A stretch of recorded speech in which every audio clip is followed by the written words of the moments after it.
சபரிமலையில் நாளொன்றுக்கு 80,000 பக்தர்கள் மட்டுமே அனுமதிக்கும் முடிவுக்கு எதிர்ப்பு எழுந்துள்ளது. சபரிமலை ஐயப்பன் கோவிலில் மண்டலகால பூஜைக்காக 15ஆம் தேதி மாலை 5 மணிக்கு நடை திறக்கப்பட உள்ளது. இந்த சூழலில் பக்தர்கள் கூட்டத்தை சமாளிப்பது குறித்து கேரள முதலமைச்சர் பினராயி விஜயன் தலைமையில் நடைபெற்ற ஆலோசனைக் கூட்டத்தில் தினசரி பக்தர்கள் எண்ணிக்கையை 80,000ஆக கட்டுப்படுத்தவும் ஆன்லைன் முன்பதிவு மூலம் பக்தர்களை அனுமதிக்கவும் தீர்மானிக்கப்பட்டது. இதற்கு எதிர்க்கட்சிகள் எதிர்ப்பு தெரிவித்துள்ளன.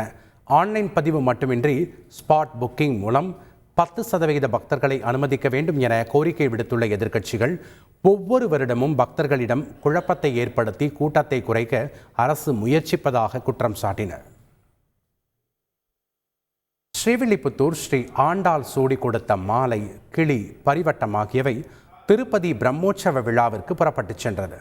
விருதுநகர் மாவட்டம் ஸ்ரீவில்லிபுத்தூர் ஆண்டாள் சூடி களைந்த மாலை திருப்பதி பிரம்மோற்சவ விழாவின் முக்கிய நிகழ்வான கருட சேவையன்று பெருமாளுக்கு சாற்றப்படுவது வழக்கம்.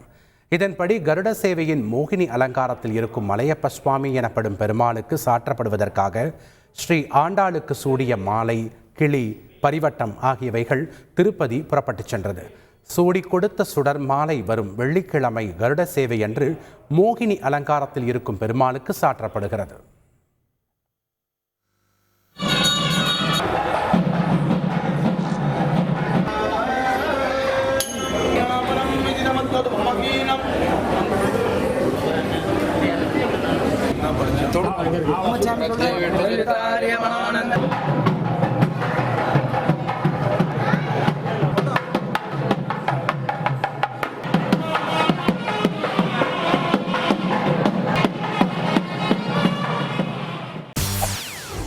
செய்திகளை உடனுக்குடன் தெரிந்து கொள்ள உடனே சப்ஸ்கிரைப் பண்ணுங்க.